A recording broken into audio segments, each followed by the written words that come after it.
basically up now. Due to the boats going in and out right now, most of the fish are staying away, but once that dips down, you're going to see a little popping up and down. So again, this is Mike out here at I-5 over by Swabbies, doing some night fishing. So if you guys are out here, stripers running through right now. Catfish will be coming up, and you're going to see little bait fish going through. Remember, moon phases. Those are the things that you have to go through. Every time there's the new moon, that's when you start fishing. Half moon, the same thing. Full moon, also the same thing. When you fish during the daytime, look for the birds out here. They give you some indication when there's some runs going through. Even when there's boats running up and down, you're still able to target them.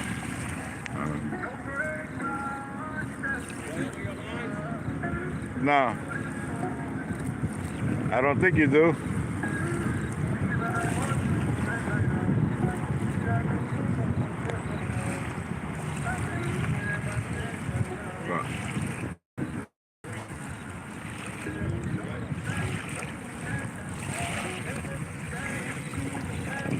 So sorry about that. They were asking me if they crossed over into my line.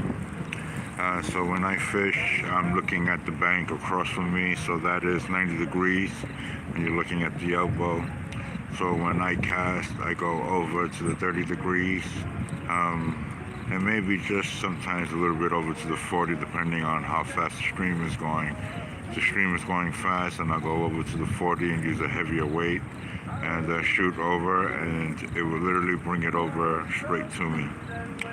Now, a couple of fishermen asked me some questions about night fishing and what do I do, and do I have to cast long, and I tell them no. Usually I try to stay in the short range. Long range, unless I'm hitting for salmon and sturgeon, then I go up into the middle of the canal. But I usually try to stay just right off the drop-off point, because that's usually where the stripers like to run up on, and they ambush everything going up and out of the middle of the stream. Also, you got a little bait fish and Sacramento minnows through here also. So you're going to start seeing the little popping here and there as soon as the sun literally begins to go a little bit further down, and the sky is literally just the top side of the color.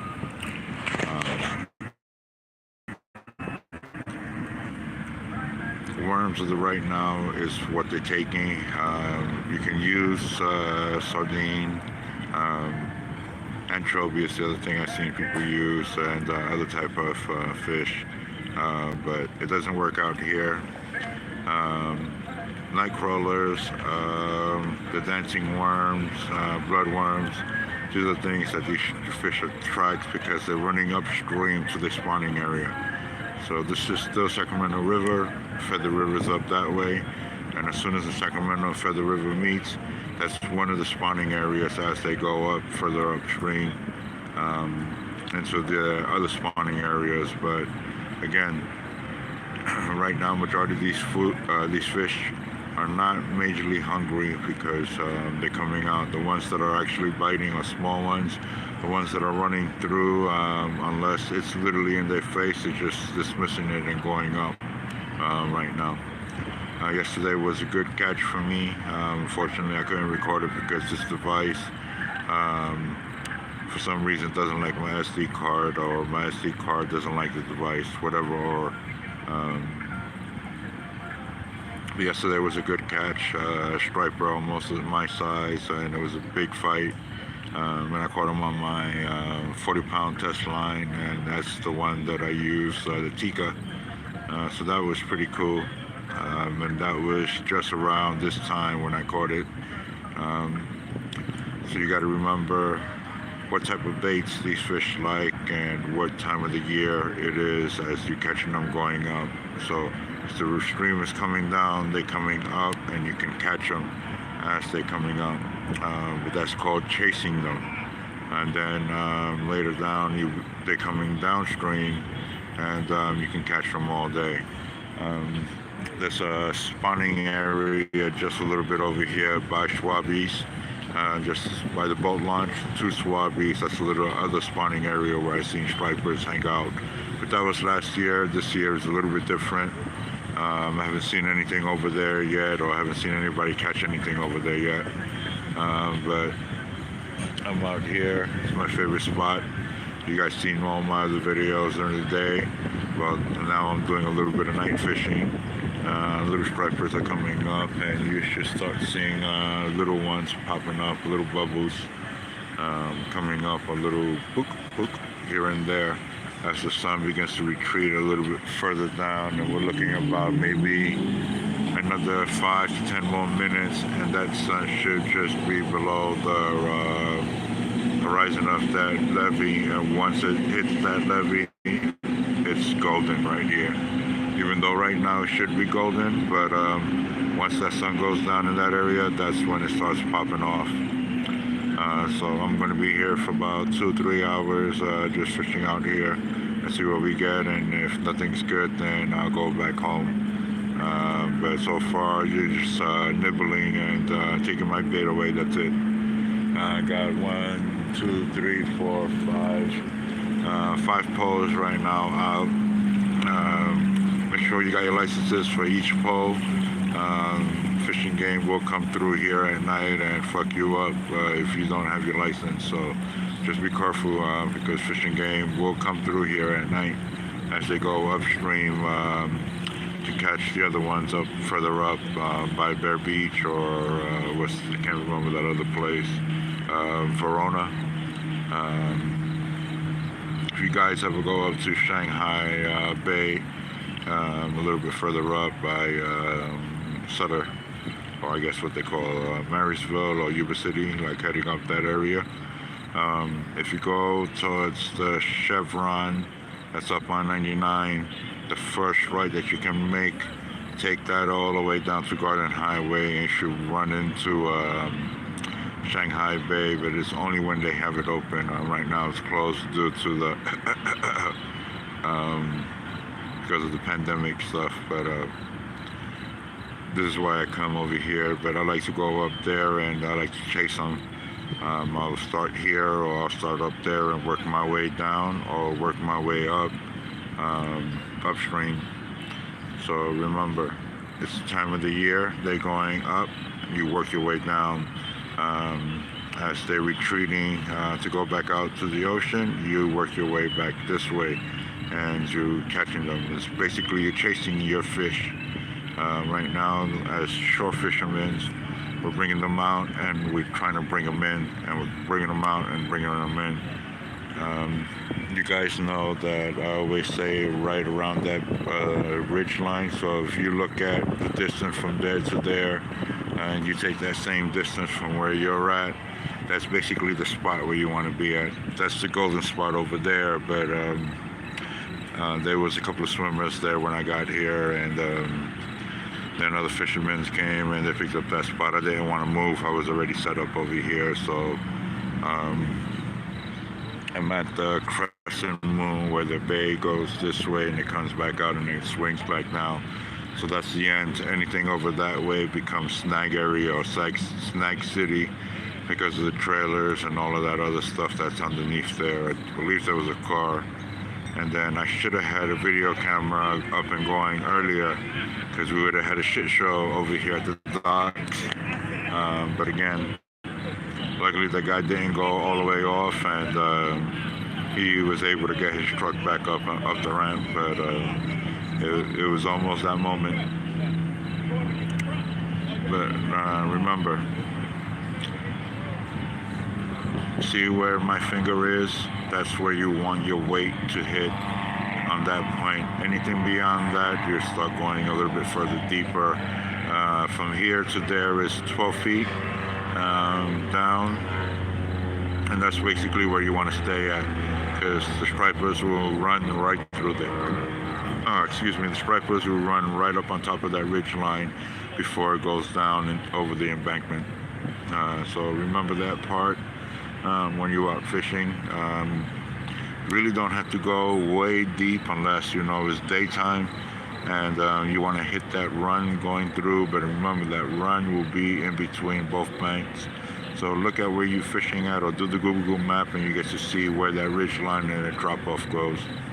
I think Google Maps have something where they show you the depth of everything, or you can go to the boat charts, and they will show you drop-off points of where these drop-off points are, and that's basically where you want to hit your weight at, right around that drop-off point, so that depending on your setup, like I use the striper setup, which is the weight, so that when the weight lands, they can pull the string or pull the leader line, and they can basically hook themselves, because stripers, what they do is they will hit and then hit again and then open their mouth and then go for the kill. So you got to look out for that.